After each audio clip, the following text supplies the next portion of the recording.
आओ आज की वीडियो की शुरुआत की जाए एक गाने के साथ, बॉलीवुड गाने के साथ, जॉन सीना की जुबान पे। भोली सी सूरत आंखों में मस्ती दूर कभी शर्माए हाय हाय। ये जो वीडियो है ना, ये सिंह ब्रदर्स, आपको पता है पहले डब्ल्यूडब्ल्यू में थे, बॉलीवुड बॉयज के नाम से भी थे। उन्होंने ये वीडियो रिकॉर्ड करी जॉन सीना के साथ, कहीं जिम में है ये, और ये वीडियो बहुत ज्यादा वायरल हो रही है सोशल मीडिया पे। ऑब्वियसली इस वजह से क्योंकि जॉन सीना गाना गा रहे हैं, ये शाहरुख खान को डेडिकेट करते हुए उन्होंने गाना गाया था, क्योंकि यहाँ पे उन्होंने उनसे बोला था और बहुत अच्छे से गाया वैसे, है ना। एक बार और हो जाए। भोली सी सूरत आंखों में मस्ती दूर कभी शर्माए हाय हाय। वेलकम है गाइस आपका वॉइस ऑफ रेसलिंग के एक और नए एपिसोड में। और आज ऐसी चीजें आपको इस वीडियो में पता चलने वाली हैं जो कि शायद ब्लड लाइन की आएगी, पूरी कहानी हमको अच्छे से एक्सप्लेन करेगी। लेकिन सबसे पहले शुरुआत करते हैं एलिमिनेशन चेंबर से।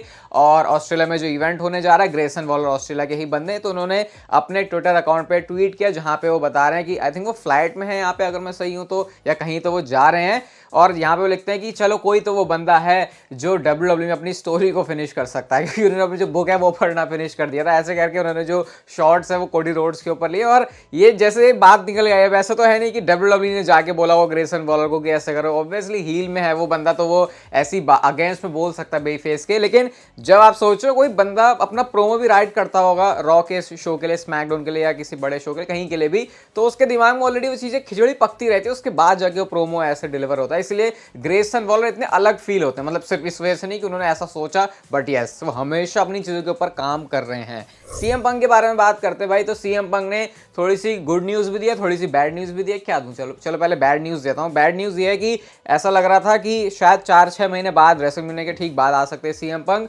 लेकिन वैसा नहीं है। जो सबसे पहले शुरू में जब वैसे वाले सर्जरी से गुजरते हैं, स्पेशली जब मसल में टीयर आता है, तो 6-8 महीने लग जाते हैं। वैसे ही सीएम पंक ने बोला कि 6 से 8 महीने उनको लगेंगे, और वो बहुत जल्दी में है, बहुत जल्दी में, कि जितना भी जल्दी जो है वो डब्ल्यूडब्ल्यू के रिंग में आ सकें। ये तो बैड न्यूज हो गई। अब जरा गुड न्यूज भी आपको बताया था। उन्होंने साथ में ये भी बोला टीएनटी स्पोर्ट्स के साथ इंटरव्यू देते हुए कि मेरा मुंह अभी भी काम कर रहा है, तो मैं ट्रैश टॉक कर सकता हूं। तो शायद किसी एक रोल के लिए डब्ल्यूडब्ल्यू सीएम पंक को साइन कर देगी, और मुझे ऐसा लग रहा है कि शायद वो जगह रेसलमेनिया हो सकती है, क्योंकि हमने कुछ ऐसे रूमर सुने भी हैं। अभी जैसे आपने प्रेस इवेंट ही देखा, अब ऐसा बहुत जरूरी था क्या कि सीएम पंक को प्रेस इवेंट के अंदर लेके आएंगे, लेकिन डब्ल्यूडब्ल्यू लेके आई, तो उससे ये चीज क्लियर होती है कि डब्ल्यूडब्ल्यू चाहती है सीएम पंक को स्टोरी लाइंस के अंदर ना डालते हुए भी ऐसे साइड एंगल से यूज करना। और दिमाग में मेरा ये भी चल रहा था कि यार अगर सीएम पंक को ऐसे लेके आ जाएंगे तो एक जो बहुत बड़ा पॉप है वो शायद सीएम पंक को ना मिले। लेकिन उसके लिए अगेन मैंने आपको बताया कि अगर कमेंट्री में भी बंदा बैठा है, अचानक से उन्होंने टी शर्ट फाड़ी और उन्होंने किसी को पटक दिया, तो वो पॉप भी काफी होगा सीएम पंक के लिए, क्योंकि इतना पॉप वो आराम से जनरेट कर सकते हैं। तो ये करंटली कर सकती है डब्ल्यूडब्ल्यू सीएम पंक के साथ बिना उनसे रेसलिंग करवाए।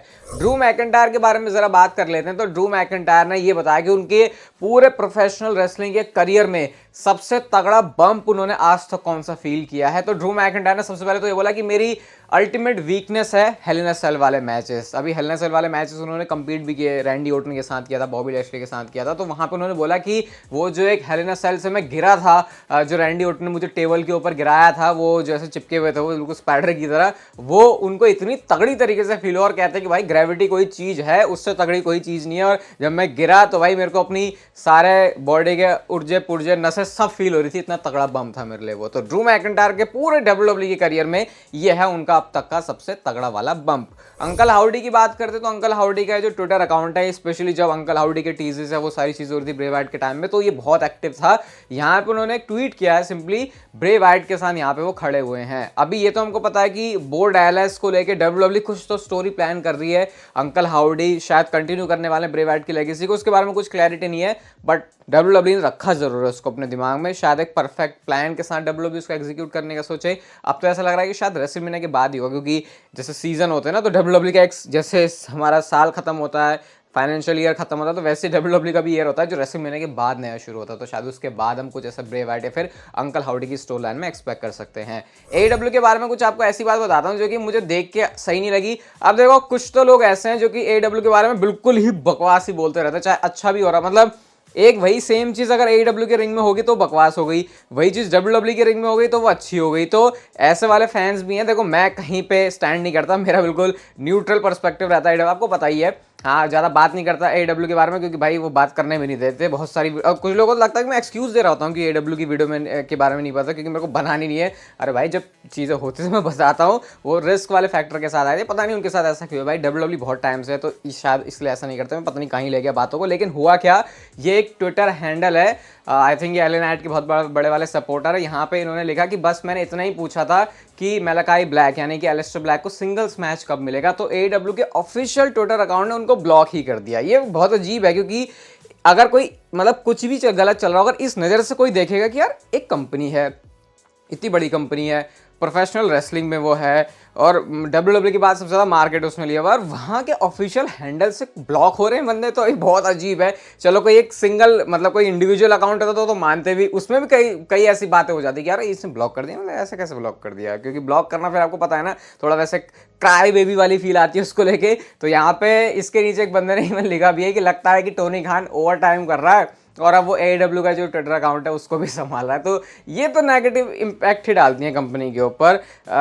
देखते हैं कैसा फिक्स होगा, लेकिन अभी प्रोफेशनल तरीके से काफ़ी काम करने की ज़रूरत है ऑल एलीट रेसलिंग को, रिंग के अंदर नहीं, रिंग के बाहर जो चीज़ें चलती हैं। नेक्स्ट बात करते हैं रिया रिप्ली के बारे में। तो भाई रिया रिप्ली की तो बल्ले बल्ले हो गई। अभी आपको पता है एलिमिनेशन चेंबर में वो जा रही है, नाया जैक्स के साथ उनका मैच होगा। ऑस्ट्रेलिया की सबसे बड़ी WWE के अंदर कोई सुपरस्टार है तो वो इस समय वही है। तो WWE चेंबर जो हैशटैग है उस पर रिया रिप्ली की ही इमोजी लग गई है। आपको पता होगा कि जैसे जब WWE के बड़े बड़े शोज आते हैं तो उसमें कुछ ना कुछ आता है, जैसे रॉयल रंबल का था तो उसमें नंबर बना हुआ था, आई थिंक 10। रोमन की रेंज की भी अलग इमोजी आ जाती है, कभी कोडी की भी आ जाती है। तो ये चेंबर के लिए पूरी रिया रिप्ली की इमोजी आ गई, जो कि बहुत बड़ी बात है उनके लिए। और ये जो है उन्होंने ट्वीट करके बताया भी कि देख लो भैया मेरी आ गई emoji. Gunther versus Brock Lesnar, ये ऐसा मैच है जिसको फैंस देखना चाहते हैं। अभी क्या ये हो पाएगा, कभी पॉसिबल भी है उसके बारे में तो कुछ नहीं पता। और गुंथर ने अब इसके बारे में कॉमेंट किया, क्योंकि ब्रॉक लेसनर तो WWE में आ नहीं रहे, आएंगे भी कब वो भी नहीं पता, कभी आएंगे भी या नहीं आएंगे वो भी नहीं पता। तो गुंथर ने इसके बारे में ये बोला कि देखो मैं तो बहुत शुरुआत से ही वोकल था इस ड्रीम मैच के बारे में, लेकिन अब चीजें गड़बड़ हो गई हैं, ऐसा गुंथर भी एडमिट करते हैं। और साथ में बोलते हैं कि मुझे नहीं पता कि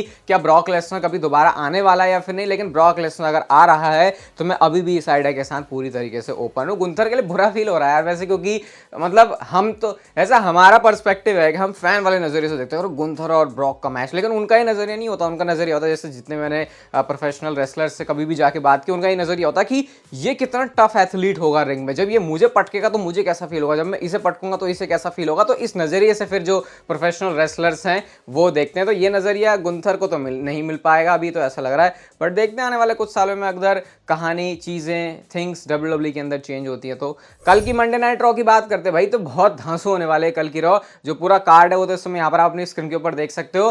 पहले वाले मैच के ऊपर जरा नजरें रखना अपनी, क्योंकि उसमें कल रॉ में कुछ तो हो सकता है। बाकी कल बहुत तगड़ा शो होने वाला है। ये ड्रू मैकिंटायर ने इसके ऊपर रिएक्ट किया। देखो ट्रिपल एच ने पहले तो एक ट्वीट किया था कि अरे भाई एक का रेसलमेनिया का पाथ बिल्कुल क्लियर हो गया है, एक अपना पाथ बनाने के लिए निकला है। तो उस चीज को, उस वीडियो पैकेज के ऊपर रिप्लाई किया ड्रू मैकिंटायर ने उसी ग्राफिक के साथ जो कि मंडे नाइट रॉ का है। लेकिन यहाँ पे कुछ परिवर्तन हो गए हैं। परिवर्तन है कि कोडी रोड्स का जो मुंह है वो रोने वाला हो गया। ये किसी ऐप से या कहीं से तो उन्होंने जो एडिट करके लगाया, पता नहीं कौन करके दे रहा है भाई।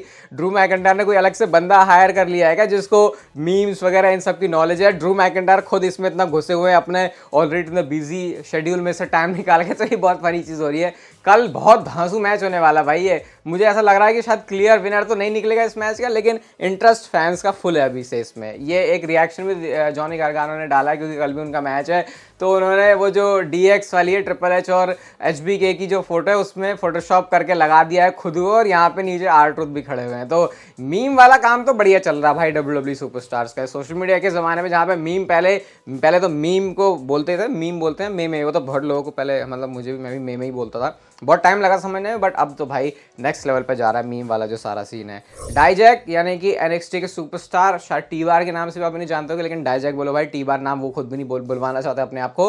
उन्होंने एक ट्वीट किया जिसकी वजह से उनको थोड़ा सा बैकलैश फेस करना पड़ गया। यहाँ पे उन्होंने कुछ नहीं किया, बस अपने एक साथी की थोड़ी सी तारीफ कर दी। उन्होंने बोला कि मेरे ओपिनियन में जो रिकोशे है वो literally the best high flyer है इन हिस्ट्री, ऐसा करके उन्होंने बोला। अब जब ये बात बोली तो आपको पता कौन लोग ट्रिगर होंगे? वो लोग ट्रिगर होंगे जो कि रे मिस्टीरियो को बहुत बड़ा सुपरस्टार मानते हैं, क्योंकि रे मिस्टीरियो है भी सही में बहुत बड़े सुपरस्टार। इसके बाद क्या हुआ, लोगों ने उनको बजाना शुरू कर दिया नीचे। समंथा जो कि वाइफ है रिकोशे की, उन्होंने तो उन्हें तो ताली बजाई, वो फैक्ट उन्होंने बोला इस चीज को ले, लेकिन लोगों ने उनको बोलना शुरू कर दिया। वैसे रिकोशे की अगर सिर्फ टैलेंट की बात की जाए तो बहुत ज्यादा, मतलब बहुत भर भर के वो हाई फ्लाइंग एक्शन वाला टैलेंट है, लेकिन आई थिंक जो फैंस का पर्सपेक्टिव हो रे मिस्टीरियो को लेके ऐसा कि भाई बहुत बड़ा लेजेंड है इतने टाइम से, तो फिर शायद फिर लोग बातें सुन नहीं पाए। लेकिन मैं ये तो नहीं बोलूंगा कि मेरे से अपना ओपिनियन पूछोगे कि मैं रिकोशे को पीछे रख रहा हूँ। मतलब ये है कि रे मिस्टीरियो से ऊपर रखना थोड़ा सा मुश्किल हो जाएगा, लेकिन ये भी नहीं कि बिल्कुल ऐसा रखा हुआ है कि अरे जैसे लोग कह रहे हैं रे मिस्टीरियो के सामने रिकोशे क्या है। रिकोशे को अगर आप एथलेटिक एबिलिटी देखो बहुत तगड़ी है, लेकिन वो पूरा पर्सोना, पूरा कैरेक्टर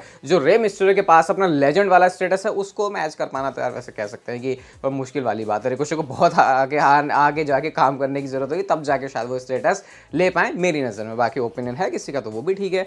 आज की नेक्स्ट एंड फाइनल स्टोरी है रॉक और रोमन रेंज के बारे में। तो ट्विटर पे हमारे किसी भाई ने मेंशन किया, यहाँ पे इन्होंने मेरे को टैग करते हुए लिखा यहाँ पे कि ये क्या है, WWE ने शॉर्ट में कोई वीडियो डाली, शॉर्ट्स वाले सेक्शन में डाली। अब इसके टाइटल में क्या लिखा है, the rock is officially a part of the blood line. देख रहे हो यहाँ पे वर्ड प्ले में कैसे खेला गया है, पार्ट नहीं है उस, वो वर्ड दूसरा वाला यूज हो रहा है यहाँ पे, जिसका मतलब आपको पता है साथ में रहना नहीं, अलग रहना वाला होता है। तो क्या WWE ने यहीं पे पहले हिंट कर दिया कि ये तो चीज जो है हम पहले ही बता रहे हैं कि रॉक नहीं है ब्लड लाइन के अंदर। लेकिन अब जब मैं इसको देख रहा हूं तो ये जो टाइटल है वो चेंज हो चुका है। तो यानी कि WWE ने देखा कि शायद उन्होंने कुछ तो गलती करी, मतलब इस चीज के ऊपर ज्यादा दिमाग घुसड़ने की जरूरत नहीं है, ये WWE की कोई स्पेलिंग में या फिर टाइटल लाने में मिस्टेक है। लेकिन बात हमारी मेन नहीं है, बात हमारी मेन ये है जो कि ड्वेन द रॉक जॉनसन के ऑफिशियल ट्विटर अकाउंट से ट्वीट आता है। यहाँ पे लिखा, he is back, greatness since devil disrupts, always speaks the truth even when he lies। पहले आगे बढ़ते हैं, फिर बात करेंगे इसके बारे में। Record setting crowd, thank you Salt Lake City, माना energy, eruption, chills, people shame, hashtag SmackDown. ये WWE और TKO ग्रुप को उन्होंने टैग किया। तो यहाँ पे वो क्या बात लिखते हैं, इवन व्हेन ही लाइज, यानी रॉक ने सिर्फ अपने इस ट्वीट से ये बता दिया कि जो बातें उन्होंने बोली हैं स्मैकडाउन में उसमें झूठ भी शामिल है बहुत सारे। अब झूठ की क्या बात हो रही है कि मैं ब्लड लाइन में हूं, एक झूठ, लूजर जैसा है कोडी रोड्स और लूजर बन के ही निकलेगा, दूसरा झूठ। और इसमें तो उन्होंने स्पेशली वो ऐसा टारगेट करके भी रोमन रेंज की तरफ किया था, जो कि WWE के कैमराज में साफ साफ दिख रहा था। तो रॉक तो भाई ऐसा लग रहा है कि जो हमको ऐसा लग रहा है कि अरे अभी तो साथ में है, बहुत टाइम लगेगा, फिर एक दूसरे के ऊपर ही ऐसे रहेंगे। ये पहले दिन से ही ऐसा लग रहा है कि रॉक जब निकले हैं तो वो रोमन रेंज के अगेंस्ट निकले। और स्ट्रीट ने तो सारी चीज को और समराइज कर दिया है, जब वो बोलते हैं कि रॉक चाहे झूठ भी बोले तब भी वो जो है सच है। तो भाई अब लग रहा है रोमन रेंज के दिन जो है बुरे वाले बहुत जल्दी शुरू हो सकते हैं, और ये सारा होगा द रॉक की वजह से। आने वाला टाइम बहुत इंटरेस्टिंग होने वाला है WWE के अंदर। अगर आपको ये वीडियो भी इंटरेस्टिंग लगी तो लाइक शेयर सब्सक्राइब और नोटिफिकेशन बेल को ऑन करके जाना, और तब तक आप जिंदगी के मजे लो, वरना ये जिंदगी आपसे मुझे ले लेगी।